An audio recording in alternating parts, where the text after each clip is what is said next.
বারবার বলতে ভালো লাগে। তুমি না শোনোনি, কিন্তু আমি তো বলেছি কৃষ্ণ কৃষ্ণধাতন প্রত্যয় কৃষ্ণ নিজেকে নিজে কর্ষণ করে ধরে রেখে অপরকে পূর্ণ আনন্দ দান করেন, তিনি কৃষ্ণ। সে কোন এরকম জনি সম্ভব দেহ নয়, সেটা হলো সাধ্য সাধনার বস্তু হয়, প্রত্যেকের ভিতরে আসে। কেউ দেখে কেউ দেখে না। দেখে কে? রাধা। হে রাধা এই বস্তু আরাধনার পাত্র যিনি, তিনি। সবার সামনে বলছি না, সবাইকে যেতে পারছে, এমন কায়দা করে গাড়ি ঘুড়ি ছিঁড়ে বলে যাচ্ছি, তবু কিন্তু সবাই বুঝতে পারছে না। এর চেয়ে আর প্রাঞ্জল ভাষা আমার জানা নেই। উচ্চ বাংলা ব্রজবলী ভাষা সঠিক ব্যবহার করলে কীর্তনের কিচ্ছু বুঝবে না, শুধু ওই হুম হুম করে মাথা টাথা চুকিয়ে আর এই একটু মাইক জগতে ছেলে মোরা বউ মোরা স্বামী মোরা গল্প করবো, গাইকিয়ে গড়াগড়ি দেবো। গাইল রে, মানুষ পাগল করে গেছে। এই কীর্তনে অভিনয় কি কম করেছি? তাতে কি হয়েছে? জগতে কিচ্ছু হয়নি। তাই এখন এই শেষ দিন পড়ে গেছে তো, আর বেশি দিন হয়তো থাকা হবে না। কখন এই গাইতে গাইতে কখন ফট করে আর ফেরবে না। শেষের দিনে অরিজিনাল গুলো যেগুলো প্রভু কৃপা করেছেন, ওগুলো আর আমি মোটেও রাখবো না। কেন? আমি তো থাকবো না, তাই কি আমার লাভ? তাই যাদের মাল তাদের কাছে দিয়ে যাই, যে যত্ন করে রাখবে তার কাছে থাকবে, যে রাখবে না তার কাছে থাকবে না। এই যত্নের জিনিস। তোমরা যে রাখতে পারবে না তা কিন্তু আমি অনেক আগের থেকে জানি, তবু দিচ্ছি কেন? যদি কারোর হয়, যদি কারো হয়, তবে দেখো যত্ন করে যদি রাখতে পারি কাজ দেবে। এখন হয়তো সস্তায় পাচ্ছ তো, আর এমন একদিন আসবে এই জীবন কথা পাবা না। হবে মানুষের যখন জ্ঞান বিবেক ফেরে, তখন হয়তো সময় নাও থাকতে পারে। পদম, এদমের মূল যেখানে কৃষ্ণ খালি, যে কৃষ্ণ লীলা করছে, এই কৃষ্ণ অজনী সম্ভব, সাধ্য সাধনার বস্তু। সাধন করলে হয় কর্ষণ শক্তি, নিজেকে নিজে কর্ষণ করে ধরে রাখা যে শক্তি, সেটাই শক্তিটাই হলো কৃষ্ণ। তাহলে এই নরদেহ ধারণ করলো, এই নরদেহ ধারণ করে এইবার এই জগতে লীলা করছে। তাই কৃষ্ণের যতেক খেলা সর্বোত্তম নরলীলা। সারাদিন খরচ করি করি এই কটা হাসি, তারপর বেশি। সারাদিনই খরচটা কি কম, এবার বেশি করে দিই। হ্যাঁ,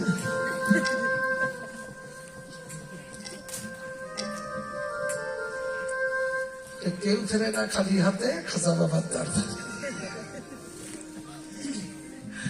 খালি হাতে ফিরবে না কেউ। তখন ওই যে কৃষ্ণ এই দেহ ধারণ করলো না, এবার গীতার সঙ্গে মিলান। গীতায় বলছে, অর্জুন আমি নরদেহ ধারণ করি বলে মূঢ়রা আমায় অবজ্ঞা করে। নরদেহ ধারণ করা মানে কি বুঝলেন? কৃষ্ণের যত খেলা সর্বোত্তম হলো এই নরলীলা। নরবপু তাহার স্বরূপ। এই দেহ ধারণ করে কৃষ্ণ এই দেহের ভিতর দিয়ে লীলা করছে। এই জন্য মানুষ লীলা, সনাতন ধর্ম বোঝা ওই হুকুর মালার মতো একটুখান মাথার কাজ না, জামবাটির মতো বড় মাথার দরকার, তবে সনাতন ধর্ম বোঝা যাবে। তাই আজকে রাধারানী বলছে, সখীরে আমি দেখলাম ও শ্যাম ছিল কদম্বেরও মূলে, মূল মানে গোড়ায়, দমের মূল যেখানে ওইখানে কর্ষণ শক্তি কৃষ্ণ। বুঝতে পারছ? রূপ দর্শন পালা তো শুনছো, তাহলে পদের কোন জায়গায় কি হচ্ছে না হচ্ছে বিচক্ষণ করে যদি না শোনো। আমি যেভাবে ভেঙে চুরিয়ে কোষা উল্টে দিলাম, খোকা কলা ওভাবে খেতে নেই, এইভাবে খেতে দেখিয়ে দিলাম, এইভাবে কি সবাই দেবে? দোকানদার সবাই, কিন্তু সব দোকানদার তোমার খাওয়ার প্ল্যান ঠিকই দেবে না। এ দোকানদার দেয়, তাই মনে করো দোকানদার ভালো না, কেন ওর মাল বিক্রি হয় না, তাই ওইরকম করি। বিক্রি হয় কিনা হয় সে আমি জানি। ভালো জিনিস তো তোমরা কেউ নেবে না, তোমাদের মধ্যে নকল মাল সাপ্লাই দিলে খুব ধরো, আসল চিনতে পারো। আর আসল জিনিসের খদ্দের কম। বলতো সিটি গোল্ডের দোকানে ভিড় লাগে না সোনার দোকানে ভিড় লাগে?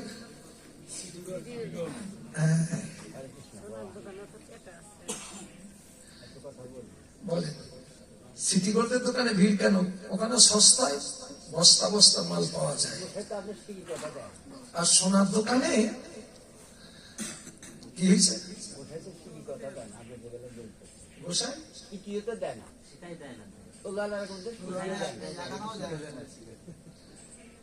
আপনার শিকার বসে শিখি দেন? ও তাই? আচ্ছা দেখেন দিন দোকানে মাল আছে কিনা, তখনই তো বোঝা যায় নাকি? এখন আমার কীর্তন শুনে আপনি বুঝবেন আপনার ওই দোকানে মাল আছে কিনা। যদি থাকতো অবশ্যই দিত। কি করে বুঝবেন? চলায় বলায় মানুষ ধরা যায়, কিবা মানুষ কিবা চায়। মানুষের আচার আচরণ ধরতে হবে। তাই গুরু করবার আগে 5 বার চিন্তা করতে হতো যে আমার গুরু পাল্টাতে হবে না তো।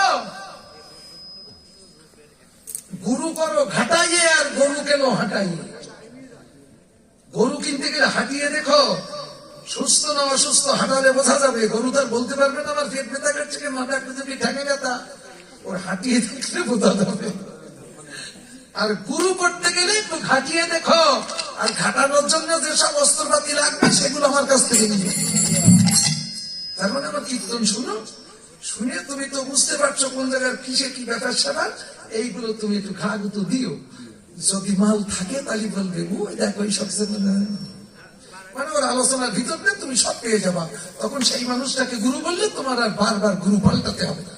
আর যত সময় তুমি মাল না পাবা তত সময় তোমার গুরু পাল্টাতে হবে। গুরু করো, শত শত মন্ত্র করো, সার যে পুরাবে আমার মনের আশা দোহাইটা দিও তার। এ বাঞ্ছা কি সবাই পূরণ করতে পারে? যে পারবে তারই দোহাই। আর একটা দোহাই পাবে। এইবার দাঁড়াইয়ে রয়েছে তরুগুলি, সনাতন ধর্ম না?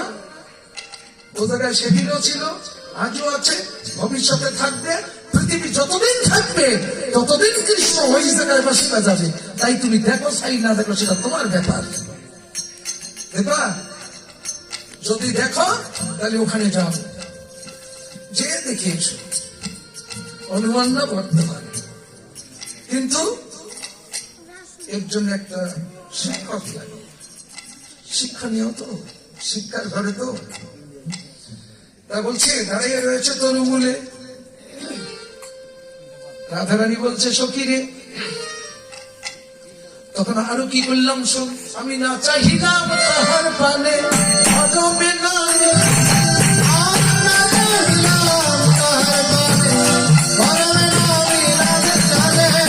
হরিজন বনস হেলায়ে ললিতা শরীরে, হরিজন বনস হেলায়ে ললিতা শরীরে, হরিজন বনস হেলায়ে।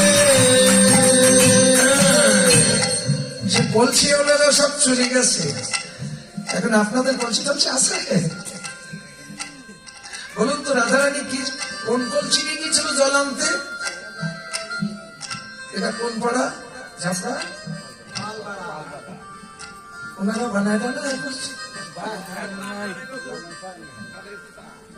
বানায় না? কি ফালতু ওরা কলসি বানাও না?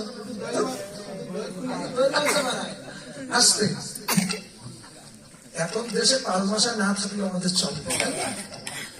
সব আমরা এলমারে স্কিল দিয়ে বানিয়ে নিয়েছি, তোমাদের দরকার নেই। সাকার ধরে দরকার নেই। তা ঠিক আছে থাক, মাটির কলসি এই জন্য বাদ দিলাম। কিন্তু বেটি দেহটা তো আর কেউ পাল্টাতে পারেনি। এই দেহটা কি স্ত্রী করতে পেরেছ? পারছ কি? বলুন তো স্ত্রীর দেহ ছিল কার জানো? তাহলে একটুখানি বলি। মানে কুরুক্ষেত্রে যুদ্ধ হচ্ছে তো, এখন সব শেষ করে ফেলেছে, মেরে ফেলেছে। পুরু বংশ প্রায় ধ্বংস, কিন্তু রাজা হলো দুর্যোধন। এখন গান্ধারী শুনেছে যে সব শেষ করে দিচ্ছে, বলছে দুর্যোধনকে বলে দিও আস্তে, আগামীকাল অক্ষয় তিথি, ও যেন উলঙ্গ ডুবে যে আমার কাছে আসে, আমি ওই দিন চোখ খুলবো, চোখ খুলে ওর অল বডি দেখবো, আমি দেখার মধ্যে ওর অল বডি স্টিল বডি হয়ে যাবে, ওরে কেউ মারতে পারবে না। কিন্তু ঘর সন্ধানী বিভীষণ যদি থাকে, তোমার কোনো মন্ত্রে কাজ হবে না। এখন একে তো পয়সা দুর্যোধন, তার উপরে যদি স্টিল বডি হয় তো পৃথিবী রাখবেও। কৃষ্ণ বলছে সর্বনাশ করেছে, মা যত বডি যতগুলো দেখবে সব স্টিল হয়ে যাবে, তাহলে তোকে মারার পর থাকবে না। তখন কি করলো কৃষ্ণ, ওই যাচ্ছে ভোরবেলা একেবারে এক ড্রেস, মানে উলঙ্গ ড্রেস, ওই ড্রেসে যাচ্ছে, কৃষ্ণ বাগানের পাশে দাঁড়িয়ে, ভোরবেলাও কেউ দেখতে পাবে না বলো, মার কাছে চুরি করে যাচ্ছে তো, কে তালি দিচ্ছে বলুন তো, বাসি আমরা। ও একেবারে মানে সব পাঠিয়ে দিয়ে গেছে, কে বেআই মশাই নাকি, লজ্জা লাগে না? আচ্ছা বেআই মশাই, এই উলঙ্গ ড্রেসে সব সকালে কোথায় যাচ্ছ? বেআই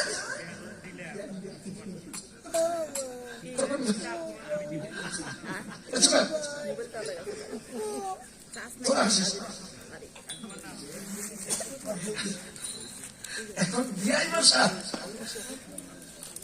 তখন বলছে তুমি জানলে কোথাতে? আচ্ছা এইটা যে কোথা যাচ্ছ? বিআই মশাই, কৃষ্ণের কাছে কেউ মিথ্যা বলে না, সবাই সত্যি বলে। বিআই মশাই, মা বলেছে আমার দেখবে এই ড্রেসে, তাই আমি যাচ্ছি। আচ্ছা বিআই মশাই, মার কাছে সন্তান কোনোদিন বড় হয় না, ও তুমি শ্মশান ঘাটে যাওয়ার মতো হলেও যদি তোমার মা বেঁচে থাকে, তবু তোমার বাৎসল্য প্রেমময়ী মায়ের কাছে তুমি সেই ছোট্ট খোকা, মার কোনো অসুবিধা নেই। কিন্তু তুমি তো এখন বড় হয়েছ, একটা রাজা ব্যক্তি, কেউ যদি তোমার এই ড্রেস দেখে তাহলে কি করবো?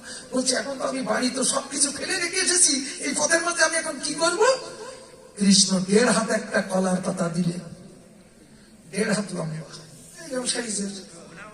এখন এই কলার পাতাটা নিয়ে বলছে এই মশাই, এইটা নিয়ে আপাতত এখন দিয়ে যা, কিন্তু ব্যাক সাইডে দেয়, ফ্রন্ট সাইড আসে না, ফ্রন্ট সাইডটা দিয়ে দেয়, ব্যাক সাইড আলাদা থাকে, মানে ওয়ান সাইড কভার হচ্ছে না।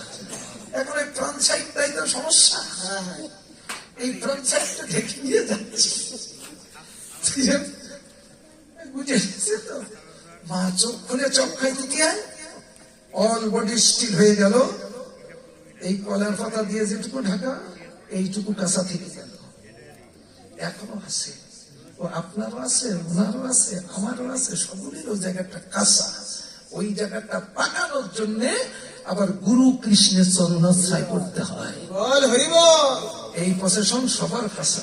তাই যুদ্ধক্ষেত্রে যে এর ভিতরে অন্তমাশা আছে তো, যুদ্ধক্ষেত্রে যে ভীম যত গোদার বাড়ি মারছে, লোহার গায়ে গোদার বাড়ি মারলে যেরকম ঠোঁস ঠোঁস শব্দ হয়, ওরকম শব্দ হচ্ছে, গোদা ভেঙে যাচ্ছে, কিন্তু দুর্যোধনের কিচ্ছু হচ্ছে না, ভীম পরাস্ত হবার মতন। তখন কৃষ্ণ যে কি বলছে, সাবাস সাবাস ভীম সাবাস, তার মানে বোঝেন এটা, ভীম সাবাস। যেজন ভজেন কৃষ্ণ সে বড় চতুর, আর কৃষ্ণ চতুরে শিরোমণি। এই যুদ্ধক্ষেত্রে তোমার গোপন জায়গা দেখিয়ে দিচ্ছি, কিন্তু কারো বোঝার ক্ষমতা নেই, বুঝবা তুমি আর আমি। সাবাস সাবাস করছে, আর এই জায়গায় লোকানন্দের বাড়ি মারে না, তার মানে কি অভি এই জায়গায় মারো, এই জায়গাটা কাঁচা। ভীম ইশারা বুঝতে পেরেছেন, বুঝতে পেরে তখন গোদার বাড়ি মেরেছে, এখানে আর উরুভঙ্গ হয়ে গেছে, বুঝেছেন? ওরে বধ করতে পারে কে? কেউ পারত না। যদি কৃষ্ণের ইঙ্গিত না থাকতো, শত্রু যে কি করে মারতে হয় কৃষ্ণ জানে। এইবার দুর্যোধনের উরুভঙ্গ হয়ে গেল, অক্ষয় তৃতীয়ায় উলঙ্গ ড্রেস, বুঝেছেন? কৃষ্ণ যেমন দেখিয়ে দিল যে এই পসেশনটা মহাভারতে দেখাচ্ছে পসেশন কাঁসা, আমাদেরও কাঁসা। এই জায়গাটা পাকা, এই জায়গাটা কাঁসা ছিল, কাঁসা আছে, কাঁসা থাকবে, কিন্তু পাকিয়ে দেবে কে? ওই যে লোকটা পসেশনে পাতার আড়াল করে রেখেছে। তুমি যদি আড়াল করো, তুমি যদি গুরুর কাছে প্রকাশ না করো, কাঁসা থেকে যাবে। আর গুরুর কাছেও যদি তুমি এটা ওপেন করে দেখিয়ে দাও, বলো, তাহলে তোমার এই জায়গা পাকানোর ব্যবস্থা গুরুর কাছে আছে, না চাইলে পাবা না। যে লোক কাঁচা রেখে দিয়েছে সেই লোক তোমার ওষুধ ছেলে। এইসব মার দেশ বুঝি আমরা। রাজনীতি আর কতটুকু ব্রেন লাগে। সনাতন ধর্ম বুঝতে গেলে ওর 100 কোটি ব্রেনের শক্তি লাগে। এতগুলো ধর্মগ্রন্থ পড়ে সব যে এক কথা, এক জায়গার মান, এ আমরা সবাই বুঝি না। আমরা অনুমান করে ওখানে যুদ্ধ খাটাই, ওখানে যুদ্ধ খাটাই, এইরকম। এই জন্য আমরা জাতিতে হিন্দু হয়েও ধর্ম সনাতনটাকে বুঝি না, সনাতনী হয়েও সনাতন ধর্ম বুঝি না। সনাতন ধর্ম বুঝতে গেলে গুরুর কাছে বসে আলাদা ক্লাস করা লাগবে। তবে কীর্তনও বুঝতে ভালো লাগবে। এই কীর্তন ফেলেছি, বাড়ি যাবার সময় পাবেন না, বুঝেছেন? যদি কীর্তন বুঝতেন, বোঝেন না বলে তো বাড়ি যায়। কিন্তু এখানে যে কি অমূল্য সম্পদ ফেলে যাচ্ছে খেরোয়াটানে, এই জিনিসের মূল্য সবাই দিতে পারে না, বুঝেছেন? এই জন্য সিটি গোল্ডের দোকানে ভিড় বেশি, সোনার দোকানে ভিড় কম। সোনা সনাতন, চিরশাশ্বত, পুরাতন হয়নি, হয় না, হবে না, এই জিনিস। তাহলে আজকে আমার কাছে নতুন, ভালো করে দেখেন, আমার কাছে নতুন, আমি জেনেছি, বুঝেছি, শিখেছি, তাই আমার কাছ থেকে যদি কেউ জানে বোঝে তার কাছে নতুন, তোমার কাছ থেকে যদি কেউ জানে বোঝে তার কাছে, প্রজন্ম প্রজন্ম এইভাবে পৃথিবী যতদিন থাকবে ততদিনে নতুন নতুন থাকবে। জীবনে কেউ আজ পর্যন্ত পুরাতন করতে পারেনি, পারে না, পারবে না, বুঝেছ? চিরশাশ্বত সনাতন। বোঝা? সনাতন ধর্ম কি? এ কোনো জাতির ধর্ম না, সাম্প্রদায়িক ধর্ম না, এ হলো মানব ধর্ম, মানুষের ধর্ম, গোটা বিশ্বের সমস্ত মানুষের ধর্ম। ধর্ম একটাই। দ্বিতীয় যে বলবে সে হলো নাস্তিক, সে ধর্ম সম্পর্কে কিচ্ছু বোঝে না। এক ধর্ম, দ্বিতীয় নাস্তিক। কার সঙ্গে বলবো আর কে শুনবে? আচ্ছা, না চাহিলাম তার পানে, ভরমে নামিলাম জলে, ভরি জল কলসি হয়ে দাঁড়িয়ে। তা কলসির কথা বলছিলাম না? সেই কলসি থেকে এই পর্যন্ত গেল না? সেই কলসি হলো প্রত্যেকটা মানব দেহ কলসি, বুঝেছ? তাহলে দেহ কলসি হেলাই, একটু জল ভরো, সকলে হেলাও, জল ভরো।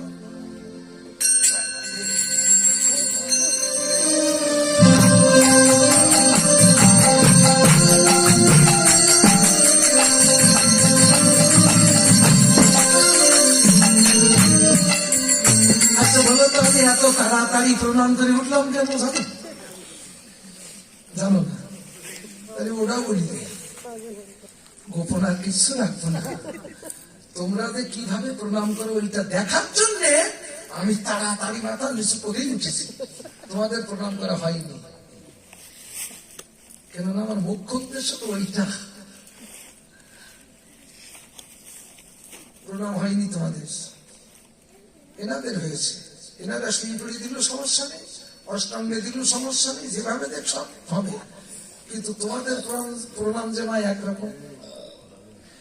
অনেকে আসলে শুয়ে পড়ি প্রণাম করো না, এগুলো তোমরা ভুল করো, এগুলো তোমরা জানো না। যদি তোমরা শাস্ত্র মানো, আমি যতই আধ্যাত্মিক তত্ত্ব বলি কেন, আমি শাস্ত্র ছাড়া চলি না।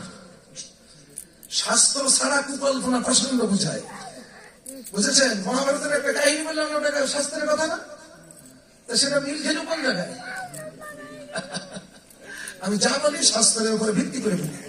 তা আপনাদের যে ধর্মগ্রন্থ আছে, গোপাল ভট্ট গোস্বামী রচিত হরিভক্তি বিলাস, পাল্লি পড়ে নিয়েন। আমি তো বললে হবে না, মেয়েদের দণ্ডবধ নিষেধ। দণ্ড মানে লাঠি, বধ শব্দে পড়া, লাঠির মতো টান টান হই শুই পড়াই। এত লোকের মধ্যে তুমি মেয়ে লোক, শুই পড়ি গলায় বাড়ি দেবো, তোমার নিষেধ। এটা যেন করো না জীবনও, যতই আবেগ যাই হোক। আর পুরুষ লোকের মতো অষ্টাঙ্গে প্রণাম যেন জীবনও করবে না। যা করেছো তোমরা, ওই প্রণাম তোমাদের না, ওটা আমাদের। আর তোমাদের প্রণাম এইভাবে ভেঙে বসতে হবে। ঠ্যাং দুখানা ডানের দিকে চলে যাবে, এই কোমরের নিচে এটা এক অঙ্গ হয়ে থাকবে, মাটিতে চেপটে থাকবে। বামে হেলে হাত দুখানে এক করে মাথাটা, আর এই দুই কান, এই 5 অঙ্গ মাটিতে স্পর্শ করে পঞ্চম অঙ্গের প্রণাম হলো মেয়েদের প্রণাম, মায়েদের। মনে থাকবে? মনে রেখে দিও, করার দরকার। আর বাবাজিদের অষ্টাঙ্গে দণ্ডবাদ সব আছে। এই কলসিটা তুমি যত হেলাবা, কোন জায়গায় হেলাবা? প্রণাম কি ফাঁকা মাঠে পারবা? সনাতন ধর্মের একটা কোনো কিছু দেখে প্রণাম করতে হয় না। যেমন এখানে কিছু মূর্তি আছে, ওখানে তোমার কি হবে? উঁচুমাতা নিচু হবে। এই অহংকারে তো উঁচু সেজে বসে আছো, সব কিন্তু নিচু হতে পারো না। আপাতত তোমাদের শ্বশুর শাশুড়ি কিংবা বাবা মা আছে, এ কথা তো অমান্য করতে পারবে না। বাবা মার চরণে মাথা নোয়াও, শ্বশুর শাশুড়ির চরণে মাথা নোয়াও, বিগ্রহের চরণে মাথা নোয়াও, তুলসী তলায় মাথা নোয়াও, মন্দিরের সামনে মাথা নোয়াও।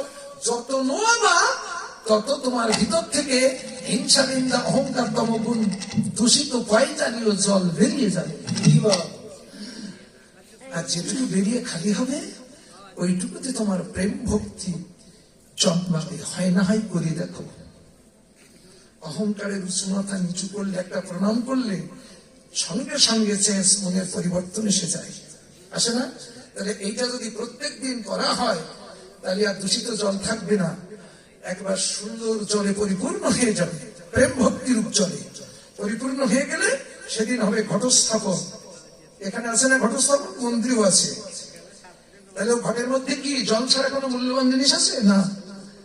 তাহলে ওই জল কি জল জানো? ওটা এই যে ভক্তিরূপ জল, ওটা দেখা যাবে, আর এটা তুমি দেখতে পাবো, অন্য দেখতে পাবে না। ভক্তিরূপ জল। আর ঘটটা হলো মানব দেহ ঘট, জল হলো ভক্তিরূপ। ওর একটা আমের পাতা দেওয়া আছে না, ওটা হলো তোমার স্বভাব, দীনতা।